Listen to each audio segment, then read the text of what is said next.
Bueno, entonces vuelvo a la idea. Venía diciendo, ¿sí? Incumbencia notarial en materia sucesoria.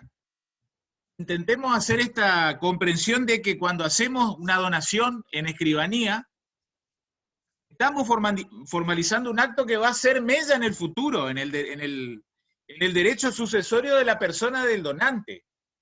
Sea que tenga como donatario a un forzoso, en cuyo caso, como decíamos recién, donación a legitimario se entiende como anticipo de herencia, ¿sí? O bien si tiene como un destinatario a un tercero.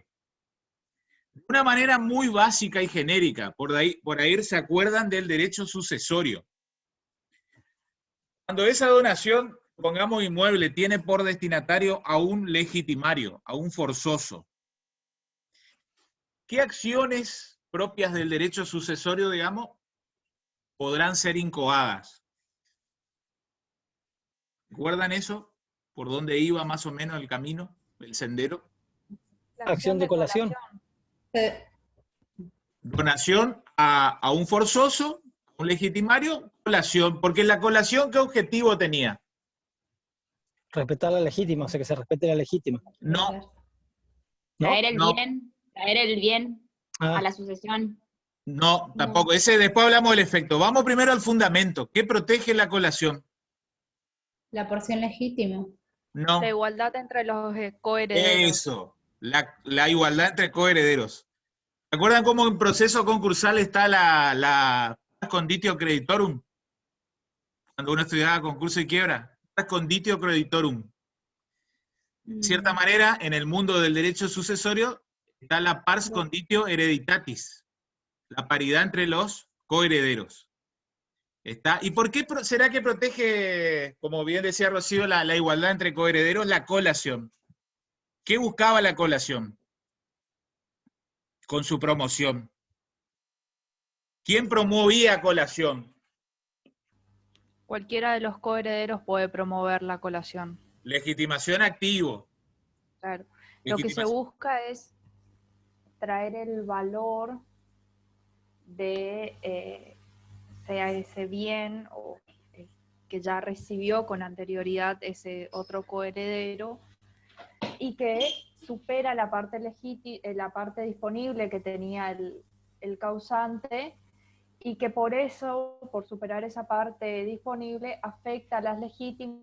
Entonces ese coheredero que está instando la acción lo que busca es que entre todos reciban digamos, la parte alícuota que le corresponde y no que uno reciba más en detrimento del otro, salvo, obviamente, lo que pueda recibir de más, siempre y cuando sea con cláusula de mejora y esté dentro de la porción disponible. Bueno, hablaste ahí un montón de cosas como ya para desplegar todas las alternativas. Bien, bien, bien, Rocío. Entonces, vean, digamos, no es cosa sencilla, ¿sí? Diría mi papá o mi abuelo, no es moco de pavo hacer una donación en vida del causante, ¿sí? Porque hay que hacerlo con todo ese análisis, con toda esa óptica. Y les digo la verdad, esto no es por mandarse la parte, lo que fuere, lo que sea. Generalmente el colega no lo hace. ¿Sí? Le mete adelante nomás, digamos, la donación. No hay este asesoramiento que hay que efectivizarlo con el requirente. ¿Sí? Entonces, ¿qué pasa? Si la donación tiene por destinatario, tiene por donatario a un legitimario, forzoso, ¿sí? Ustedes, ¿quiénes son los forzosos? Vamos a ir poniendo blanco sobre negro. Descendiente. Ascendiente, descendiente y cónyuge. Bien, descendiente, ascendiente y cónyuge. Son los herederos legitimarios. ¿Sí? Tiene llamamiento legítimo. No confundir legítimo con legitimario, porque el llamamiento legítimo no se olviden que es llamamiento por la ley. ¿Sí? Es la ley la que llama a recibir los bienes en la herencia de una persona, de la herencia de una persona. Eso es sucesión legítima, es lo mismo que decir sucesión legal.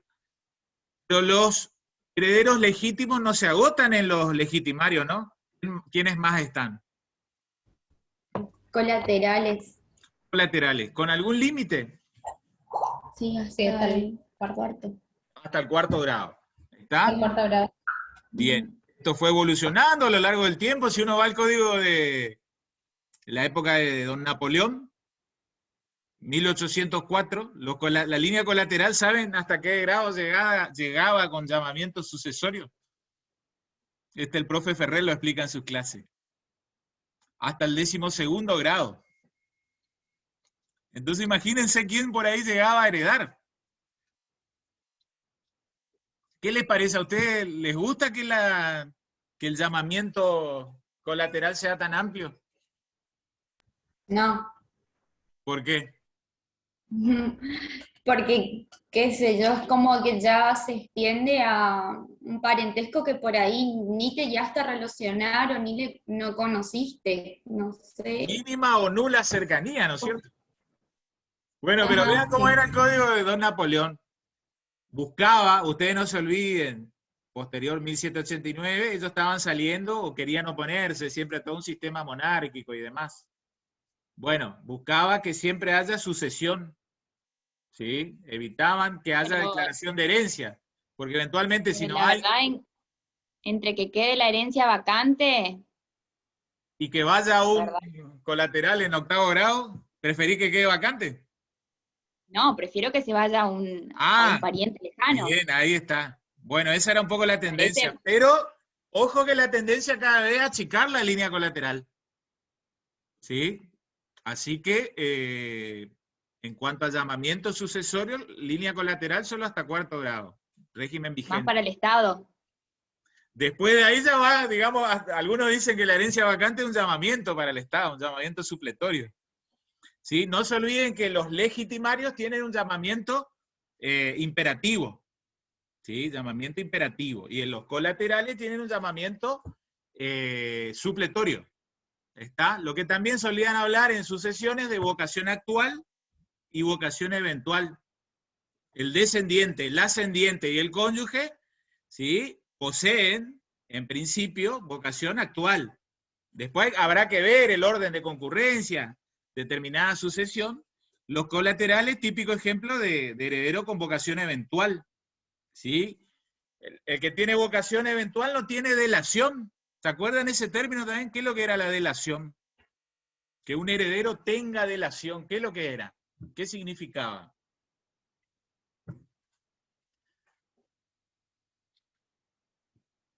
¿Qué? Delación es lo mismo que vocación actual. ¿Qué sería? Un llamamiento. Un llamamiento concreto, específico. De tal manera que ese heredero está en condiciones de aceptar o repudiar la herencia. ¿Está? El colateral, si hay un descendiente, tiene vocación eventual, no tiene delación. Eventualmente, si ese descendiente, ¿sí?, fallece y no tiene, digamos, a su vez, otros descendientes, o renuncia, o es excluido por indignidad, ahí el llamamiento, digamos, se transforma, la vocación eventual se transforma en vocación actual. La vocación eventual se transforma en delación, en un llamado concreto, como para decir, amigo, ¿aceptás o repudiás la herencia? ¿Sí? Esto también nos viene para que repasemos. Derecho de adopción, ¿qué era el derecho de adopción? En materia sucesoria. ¿En qué consistía? Que el heredero, ¿qué? Pueda aceptar o renunciar a la herencia. ¿Está? Eso es el derecho de adopción. Aceptar o renunciar a la herencia. ¿Cuándo comienza a correr el derecho de adopción? Tiene un plazo de caducidad. ¿Desde qué momento? ¿Se acuerdan? De derecho sucesorio. Desde la muerte. Desde que se abre la asociación. No. Ahí está. Muerte biológica o desde la fijación, digamos, del día presuntivo de fallecimiento. Para el caso de ausente con muerte presunta. Pero también puede ser desde el día en que una persona es declarada indigna y ahí un colateral, por ejemplo, que se actualiza su vocación. Vamos a repasar lo que eran los plazos para el derecho de adopción. Código de Vélez, ¿cuánto era el plazo para aceptar o repudiar herencia? ¿Se acuerdan eso? ¿Todos tuvieron ya código velezano? Código 2015. ¿Cuál es el plazo para aceptar o repudiar herencia? Actual. ¿Recuerdan ese? 10 años. No. Derecho actual. Código de 10 Vélez, años de que 20 se abre años. la sucesión. 20 Perdón, años. Desde la 20 apertura. años de la anterior. Código Desde la de apertura, Vélez. 10 años. En el actual, 10 años, desde la apertura. Siempre desde la apertura como inicio del plazo del cómputo. Ahora bien, uno puede aceptar, renunciar o guardar silencio. ¿Se acuerdan que había una tercera alternativa? ¿Qué pasaba cuando uno guardaba silencio en Código de Vélez? ¿Se acuerdan eso? ¿O estudiaron al estudiar antecedentes? Resolvió don Vélez la situación del que guarda silencio y nada dice. No acepta ni repudia. No renuncia, pero guarda silencio. ¿Era aceptante? ¿Era renunciante? ¿Alguna idea? Por lógica, aceptante. Bueno, les cuento que en Código Velezano había 3 posturas. Nuevo Código lo resolvió. ¿Sí? Nuevo Código lo resolvió expresamente. Pasan los 10 años, que es un plazo de caducidad, anoten, no es un plazo de prescripción, es un plazo de caducidad. No se olviden que la caducidad, una vez que acaece, extingue el derecho. ¿Sí? Distinto a la prescripción que extingue la acción, es decir, la posibilidad de judicializarlo. Entonces el derecho de opción en la actualidad es de 10 años, para aceptar o renunciar, de manera expresa, o hay algunas alternativas tácitas, aceptación o renuncia. Si guarda silencio, se lo tiene por renunciante, a secas. En el viejo código había que empezar a distinguir, guardó silencio, pero hay otros que aceptaron, renunciante. Guardó silencio, pero hay ninguno que no aceptó, aceptante. Bueno, era todo un despelote. Código actual, más sencillo. Pasan los 10 años, está, nada dice, ya se lo tiene como renunciante. Esto no es tontería, no es pavada. Porque puede venir el requirente a escribanía a pretender a renunciar a una herencia. ¿Entiende? Entonces nosotros como escribanos tenemos que tener fresco estos datos. En el sentido de decirle, bueno, podés formalizar la renuncia, no podés hacerlo. O le podríamos decir, no tiene sentido que lo hagas, porque ya renunciaste. Se te tiene como renunciante. ¿Está? Imaginen, ahora todavía no nos dan los plazos, porque el nuevo código entró en vigencia en el 2015. Cuando estemos transcurriendo en un añito más, ¿sí? Ojalá que no vaya, como escuchaba el otro día el tema este de un chino que dijo, se viene el COVID-26 y el COVID-32, Dios mío, Dios no guarde. Basta ya con el 19 que llegó a la temporada 21, imagínense. Pero bueno, supongamos 2025, 2026 en escribanía, viene alguien a querer renunciar. ¿Sí? Nada dijo. Pasaron los 10 años, ¿para qué va a renunciar? Si ya se lo tiene como renunciante. Pasan los 10 años, no se expide, ni acepta ni renuncia, puede renunciar. Bueno, entonces vamos haciendo una melange, ¿sí? de repaso, digamos así, fugaz. Ahora les proyecto esta pantallita, espero que ahora sí no se me corte. No lo voy a poner en pantalla principal para no... Ya me tropecé con esa piedra, no quiero tropezarme de vuelta. ¿Sí? Encima que ayer tuvimos una experiencia con el tema del ciclo de charlas también no tan agradable. Bueno, vean. Ahí se está viendo la guía, ¿sí? De trabajo. Sí. Incumbencia notarial, ustedes ven ahí cómo dividimos. Fundamentalmente a partir del punto segundo, esto de incumbencia en vida del causante y también abierta luego la sucesión. Si ustedes empiezan a indagar, ahí leer, van a ver qué es lo que estamos hablando, qué actos se pueden formalizar por ante escribano público. ¿Está? Y vamos a ir advirtiendo que es importante nuestra incumbencia. Y de paso vamos a meter un tema ahí importantísimo. ¿Sí? Una vez ya abierta la sucesión, salgo un ratito. ¿Sí? Porque existe una tendencia en los últimos años, ¿sí? en proyectos legislativos que no están recibiendo, digamos, estado legislativo, no se discuten. ¿Por qué se cajonean?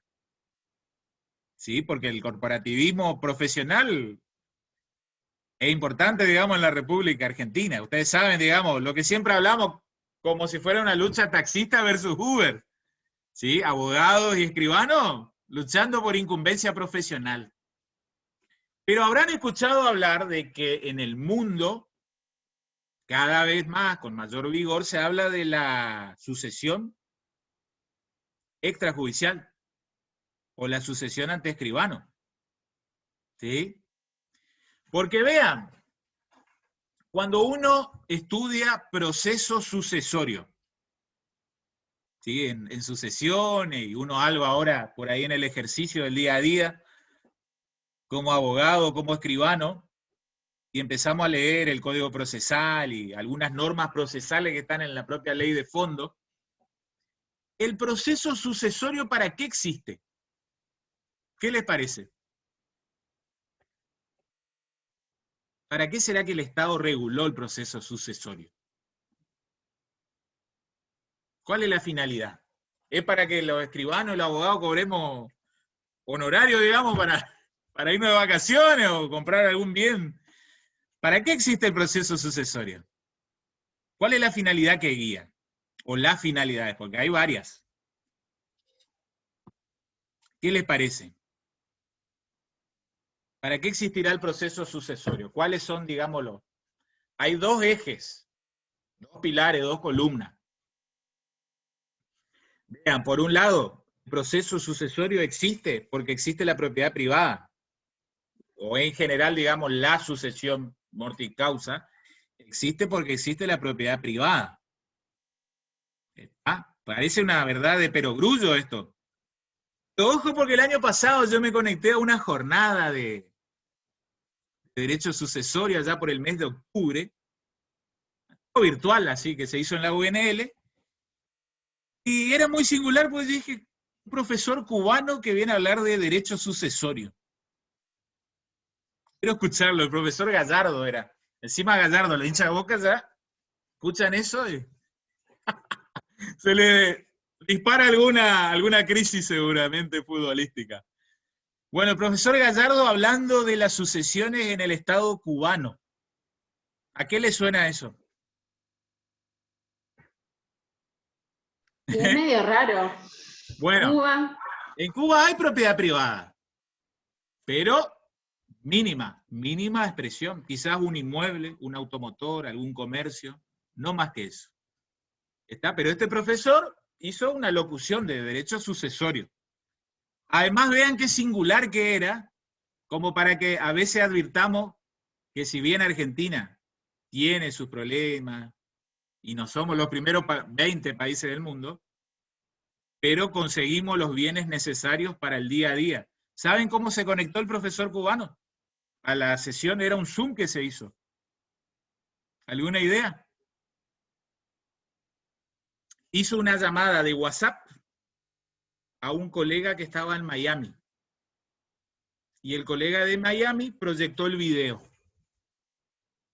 Ustedes advierten, digamos, digamos, esa cuestión o noción de lo que es estar así en un estado que, por ejemplo, acá nosotros nos conectamos, el Zoom, el Team, que esto, que lo otro, que Internet, nos quejamos de la velocidad. Vean, digamos, la buena onda del profesor, digamos, que quería a toda costa una llamada de WhatsApp y a su vez con la conexión vía Miami, y habló como 45 minutos. ¿Por qué? Porque en Cuba vos no te podés conectar a Zoom, ni a Teams, ni a Microsoft. Adviertan un poco lo que es el mundo. Uno ahí recién, yo la verdad que no sabía eso. Me dejó la piel helada, digamos, digo, la pucha, mirá tanto que me quejo de la Argentina, que esto, que... Bueno, vuelvo al tema. Proceso sucesorio existe porque hay propiedad privada. La propiedad privada se hereda. ¿Sí? El derecho real de dominio es perpetuo. Como perpetuidad que hay, no somos eternos, se traslada, se transmite en la persona de los sucesores. Primer interés que guía. ¿Qué otro interés guía la sucesión? ¿Existe solo para, digamos, adjudicar bienes? ¿Para qué existe la sucesión? También. Otro principio cardinal del derecho privado. ¿Para qué será que existe? Hoy no vamos a hablar tanto de notarial, pero digamos, hablar de sucesorio, y es importante como para que después uno haga la bajada. ¿Para qué existe la sucesión también? No solo para repartir bienes, sino también para qué. Para pagar deudas y cargas. ¿Por qué? Porque el patrimonio es la garantía común de los acreedores. Principio cardinal que en Código Velezano no tenía expresión escrita. Sin embargo, en el Código actual hay dos normas que se refieren a este principio.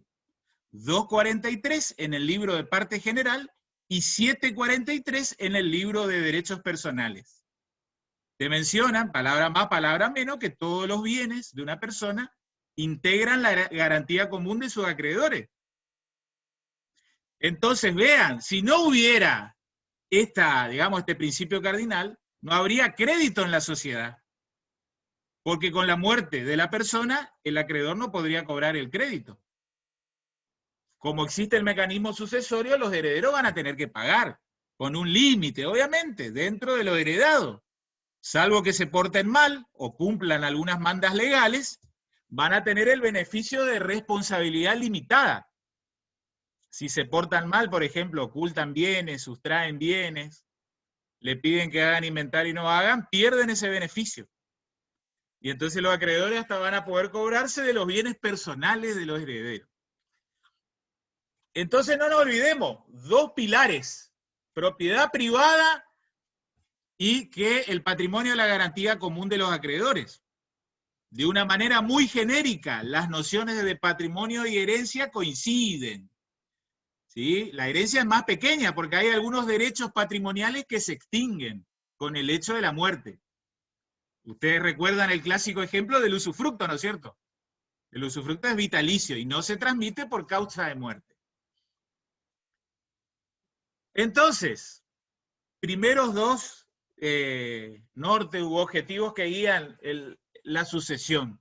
¿Para qué el mundo civilizado regula la sucesión? Pagar deudas y cargas. Ustedes saben que deudas son obligaciones que contrajo en vida el causante.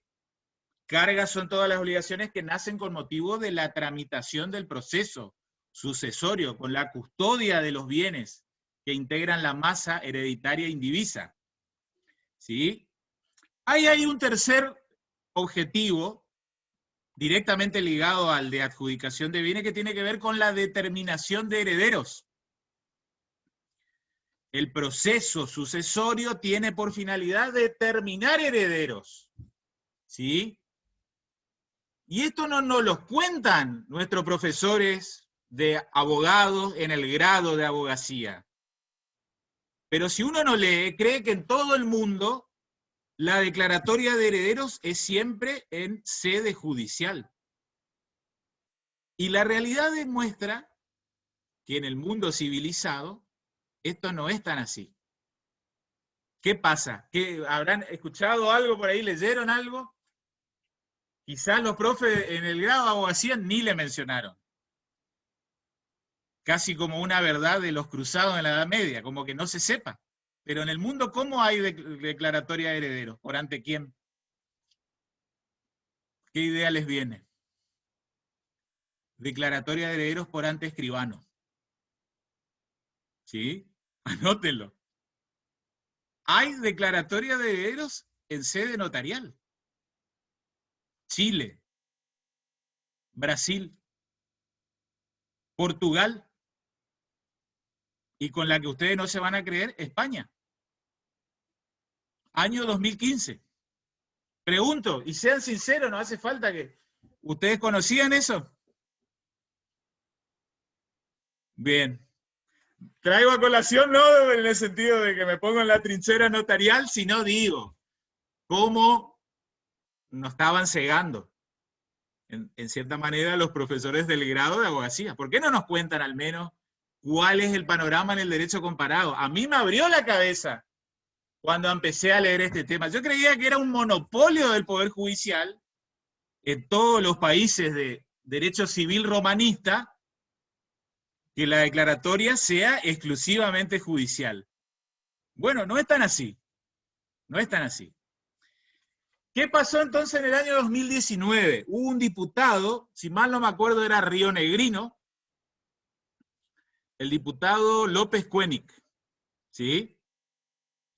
Empezó a promover una ley, un proyecto de ley de sucesión extrajudicial ante escribano. ¿No escucharon nada por ahí? Circuló bastante en redes sociales. ¿Qué pasó con López Koenig? Esto yo no tengo verificado, pero me han comentado que hasta le quemaron el auto. Y algunos colegios de abogados le declararon persona no grata. ¿Sí? Porque él era, digamos, el impulsor, la cara visible de promover esta sucesión extrajudicial. La posibilidad de que en sede notarial se dicte una declaratoria de herederos. ¿Está? ¿A través de qué instrumento? Un análogo a lo que sería la declaratoria judicial de herederos, que técnicamente es un acta de notoriedad. ¿Hablaron con Sark alguna vez algo de acta de notoriedad?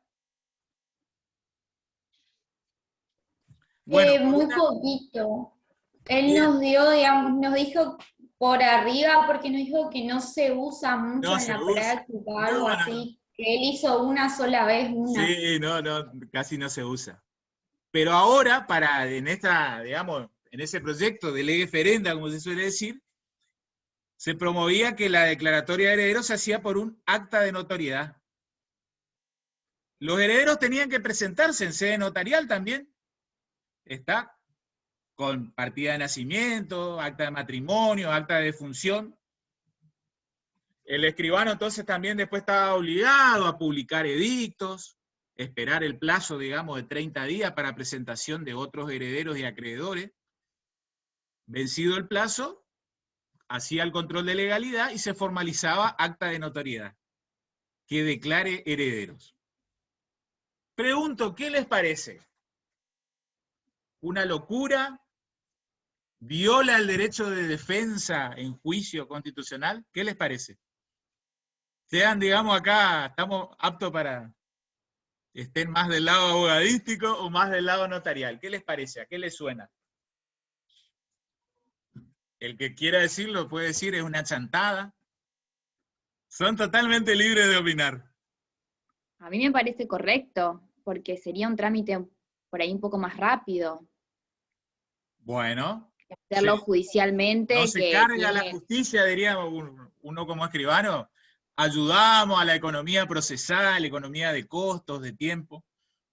Cada uno optaría qué es lo que más quiere, si quiere hacerlo con un escribano o si quiere hacer mediante un proceso sucesorio, digamos. Bien, ¿alguno que diga es una locura? Es que yo creo que en el proceso sucesorio siempre, o sea, no siempre, ¿no? Pero casi siempre hay conflictos entre los herederos, en los bienes que se deja y todo.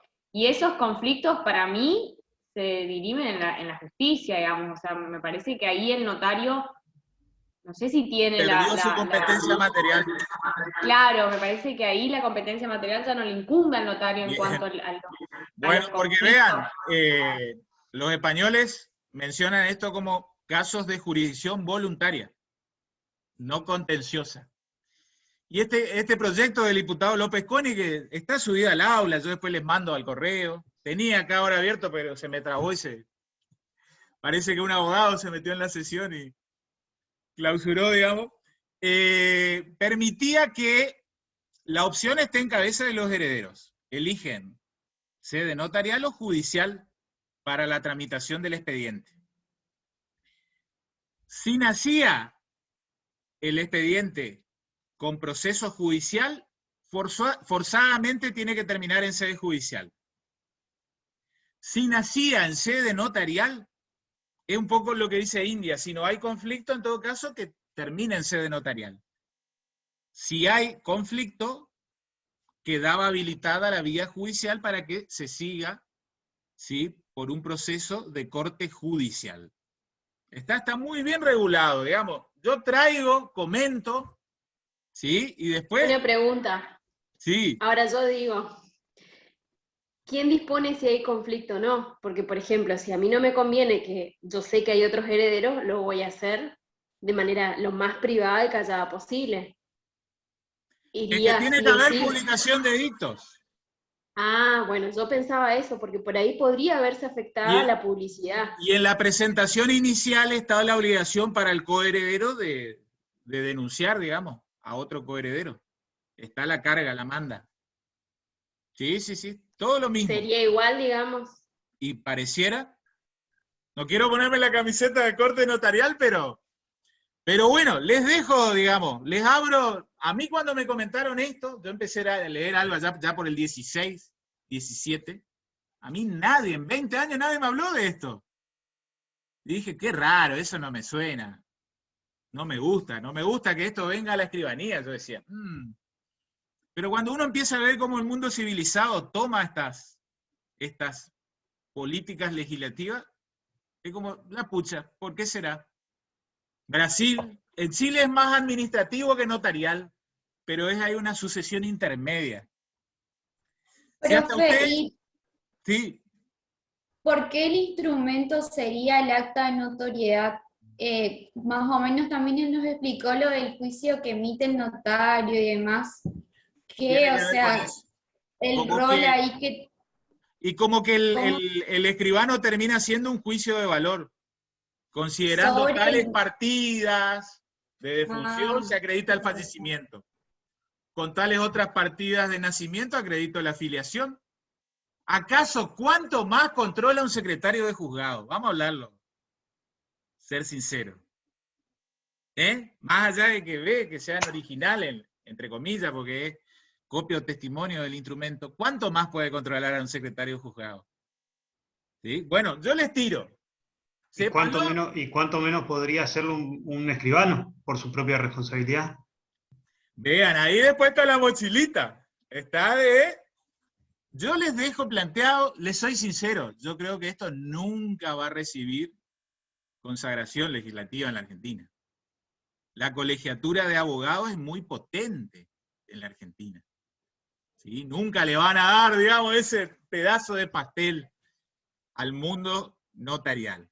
Pero dejo planteado la cuestión. ¿Sí? Debe quedar en claro que en Argentina la declaración judicial de heredero es monopolio del Poder Judicial y requiere participación de abogados por patrocinio letrado o por representación, forzadamente, obligatoriamente. ¿Está? Pero bueno, voy abriendo cómo es el mundo a nivel notarial. Así como hablamos algo en su momento de conviviente, ¿sí? Y cómo quizás otros derechos van empezando a consagrar algunos derechos sucesorios. Sepan que el derecho sucesorio nacional es muy conservador, también, lo sabemos. Argentina es un país conservador por esencia. ¿Sí? Entonces cuestan estos cambios, pero el tema, yo creo que hay que divulgarlo. No les digo que ustedes se jueguen por una u otra postura, pero yo creo que es obligación de uno como profesor de grado ya. Yo ahora soy profe temporal de sucesiones. Yo les cuento a mis alumnos cómo es el panorama a nivel mundial. A mí nadie me contó cuando yo estudié en el 2002 abogacía. Y ya existía, porque existe, digamos, incumbencia desde finales de la década del 90. En Portugal, algo en Brasil. ¿Sí? Y hay otros países, en Cataluña también como estado autónomo, ahí se discute su estatus. Bueno, vamos a analizar con el derecho vigente. Derecho vigente, ustedes saben, declaratoria judicial de heredero es monopolio exclusivo. Entonces, así como hicimos el análisis de régimen patrimonial, de matrimonio y unión convivencial, ¿sí? Vamos a hacerlo a partir de una serie de casos. ¿Sí? Que algunos los planteo ahora y es lo poco que vamos a resolver en estos 10, 15 minutitos que nos quedan. Así vemos la previa de la selección. Lastimosamente la primera parte de la grabación creo que se habrá echado a perder. Así que va a quedar grabado lo que hablamos de 20 minutos para acá. Bien, a ver. Vamos a proyectar algunos casos, así no hablamos tanto.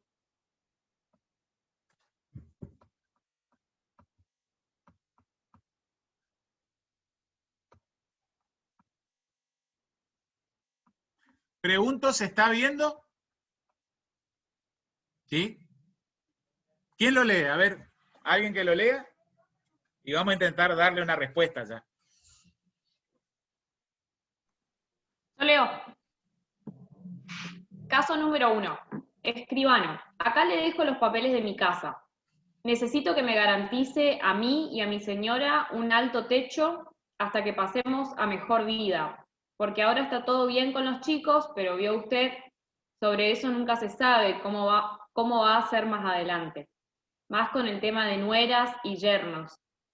Además, quiero que ellos se ahorren una moneda al no tener que abonar honorarios a los bogas para mi sucesión. Bien. Ese es el lenguaje del requirente. Sí, un tanto fierita. Bien, ¿qué le aconsejamos? Algo de la... Donación con reserva de usufructo, vitalicia. ¿Por qué? Y para que, bueno, justamente para que se aseguren el techo, como dicen ahí. Bien, están queriendo garantizarse el techo. No quieren, Claro, ya hacen pretenden la hacer donación, desprendimiento, ¿no? Absoluto. Claro, que se quedan con el uso de la cosa y transfieren el dominio a los hijos. Bien. Pregunto en general, ¿una persona por regla, digamos, del derecho de fondo o derecho sucesorio, puede transmitir todos sus bienes de manera individual? Suponga que tiene 3 inmuebles. No. ¿Puede hacer No puede 3 donaciones de dominio pleno? Sí, mientras no Puede viole- hacerlas siempre que se reserve el usufructo de ellos. Y al menos en uno de los inmuebles. Y ojo que hay un artículo que expresamente lo dice. Después fíjense en la parte de donaciones. Traigo a colación como para recordarlo. Suponga que tiene 2 inmuebles, no puede hacer donación de dominio pleno de ambos inmuebles. ¿Sí? Siempre al menos debe hacer una reserva de usufructo. ¿Qué conflicto ahí le puede generar esa reserva de usufructo, que algo hablamos en materia matrimonial? El cónyuge. En ese caso habría que ser una donación plena y ahí que sean los hijos los que constituyan el usufructo a favor de sus progenitores. Bien. ¿Ven ahí cómo tenemos que concatenar con patrimonial, matrimonial y de unión convivencial, por las dudas? Porque hay que hacer un enfoque. ¿Qué régimen de comunidad, señor, usted tiene? ¿Régimen patrimonial de comunidad o de separación? Y ahí es lo que dice Rocío. Teoría, digamos, el negocio único o el doble acto. Pero ven ahí que, a ver, proyecto de vuelta, esto es muy habitual, hay una cierta desconfianza en nueras y yernos. Díganme si no es habitual eso. Ustedes como abogados, por ahí de ejercicio, les pasa, les sucede. O hasta en caso propio familiar. ¿Eh? ¿Qué le proponemos ahí como para...? Se ve que hay una cierta desconfianza, los suegros no se llevan bien también al menos con nueras y yernos. Están queriendo cubrir ahí eventualmente que... Porque vean, supongan, vamos a hacer un análisis más superficial.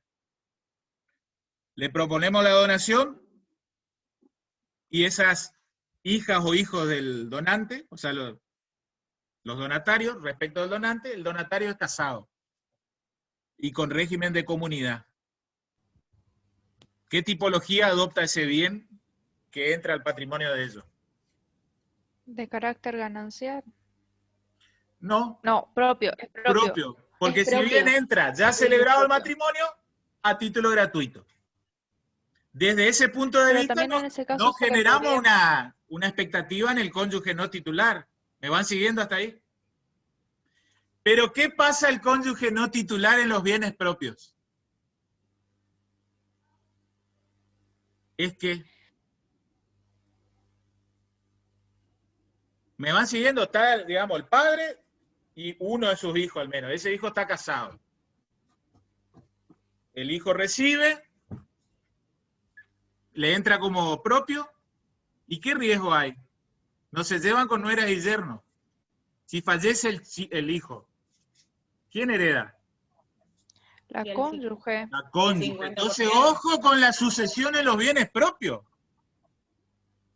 El donante nos está transmitiendo allí de manera solapada, entre líneas, quizás no lo dice, pero nos está diciendo de manera indirecta, yo no quiero que mi nuera o mi yerno algún Pero día se podría quede con establecer ese una bien. cláusula de reversión. Eso, ahí está.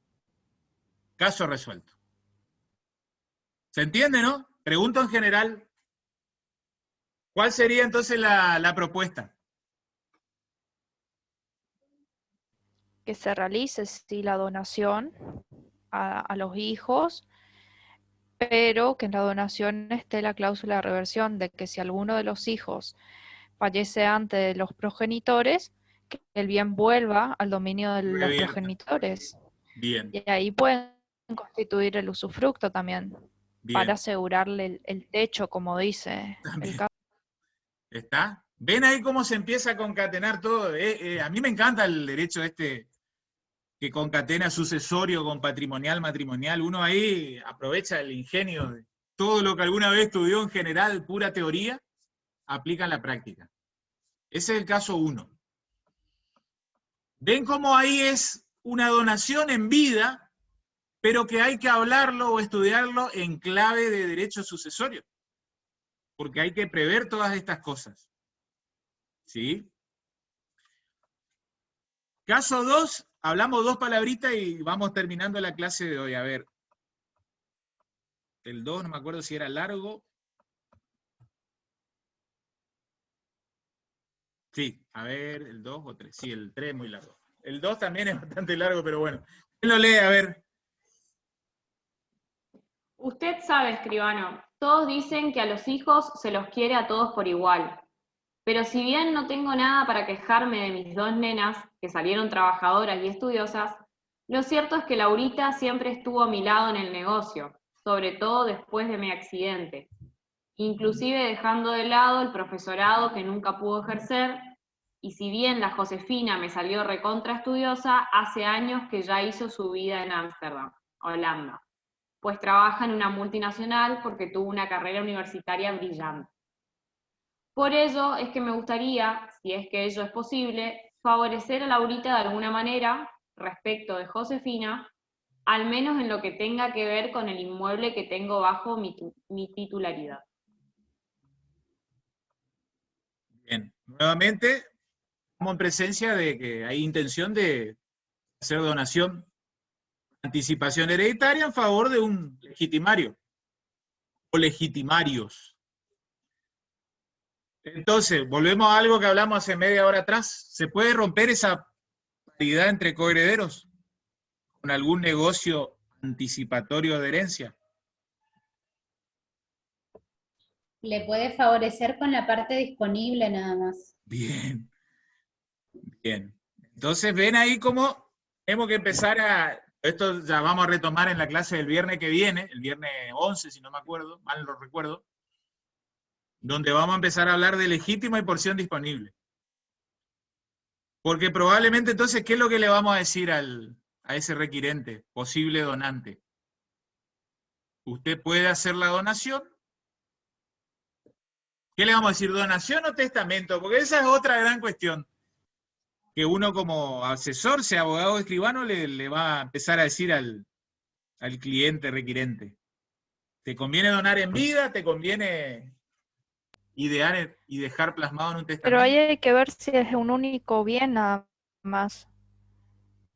Bueno. Si es un solo bien, puede ir por testamento estableciéndolos como herederos de cuota. Y ahí establecer qué cuotas le van a corresponder a cada una, siempre respetando la legítima. Bueno, planteaste una alternativa bastante compleja. Después lo definimos, pero ¿y si queremos hacerlo con donación?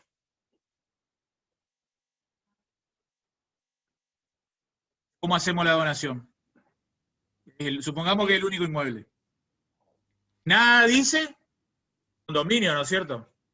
Claro, un partes iguales. Pero ahí establecería las partes, digamos las... Ahí no me sale el nombre. ¿La mejora? Claro, establecería la mejora en una cláusula y por lo tanto corta, Rocío. Pero sería entonces donación, vida, ante escribano, donación, digamos, de partes indivisas, con cláusula de mejora. También, ¿cómo se le llama a la cláusula de mejora? Un nombre alternativo que es el mismo efecto. ¿Recuerdan eso de sucesiones? Cláusula de mejora, o si no hubiera la cláusula de mejora, uno rompe la igualdad, justo lo que hablamos hoy. ¿Qué es lo que hay que hacer? Colacionar. Entonces es cláusula de mejora o dispensa de colación. ¿Está? Pero la dispensa de colación, ¿cuál es la forma? ¿Se puede hacer en vida? ¿Requiere forma testamentaria? ¿Recuerdan eso? Les cuento, Código Velezano, la forma de la cláusula de mejora o dispensa de colación era testamentaria. Código Velezano. Ley 26994 admite, mantiene la forma, se la puede hacer en un testamento o en el mismo acto de donación. Vean qué interesante, nuevo Código 2015. Entonces ya cuando hace la donación, el propio donante dispensa de colacionar a una de las donatarias. O lo hace declarar el escribano en la literalidad de que es en la mejora de su parte disponible. Después veremos si se rompe o no el margen de porción disponible. Eso uno lo puede determinar recién una vez que se dispara la apertura de la sucesión. Entonces, ¿ven cómo se va concatenando todo? Esos negocios se hacen en escribanía, en vida del causante, y sin embargo tiene impacto sucesorio. ¿Está? Hay distintas alternativas. Otra alternativa, un poco lo que dijo Rocío, quizás testamento. Más allá de que son legitimarias, ya tienen el llamamiento legítimo, establezca ahí quizás una institución de heredero de cuota a ambas, con distintas participaciones. Después vamos a hablar qué conviene, si es testamento. Porque si es testamento, y cierro acá, ello implica decir que después, ¿qué pasa? Porque si es donación, ya evitamos la sucesión, ¿no es cierto? Claro, si hay un testamento, hay que abrir la sucesión. Hay que abrir, ahí hay trabajo para el abogado. Pero va a haber que promover la sucesión testamentaria. Y ahí vamos a tener que ver si es un testamento hológrafo o por acto público, que son las dos formas vigentes. En las clases siguientes vamos a hablar de los testamentos, que si bien son actos en vida del causante, claramente tienen reflejo o mella desde la apertura de la sucesión.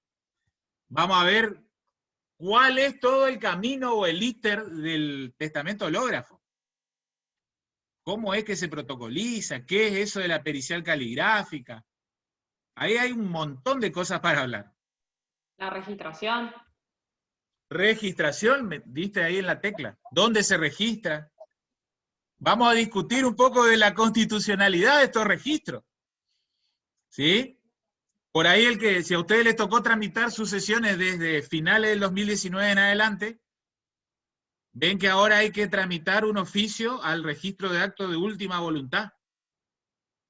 El otro día yo justo estaba buscando la acordada, y no sé si a ustedes les pasa, pero en internet no está.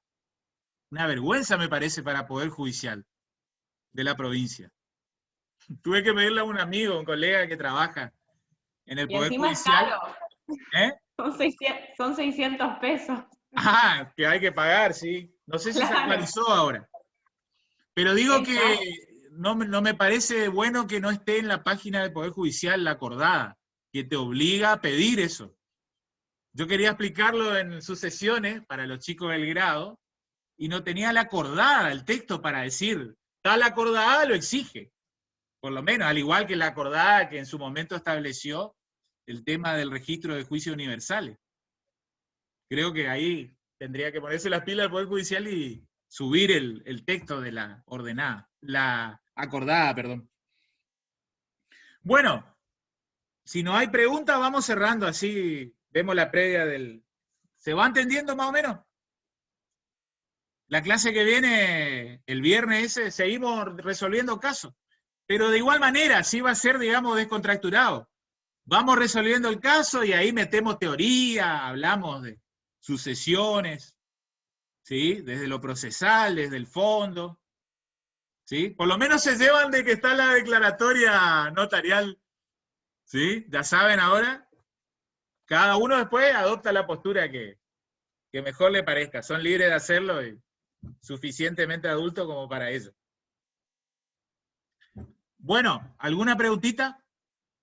¿Estamos? Bien, yo ahora quizás el martes mando un video más de la continuidad de lo que les mandé. Igual tenemos clase el viernes que viene. ¿Sí? Seguimos hablando ahí.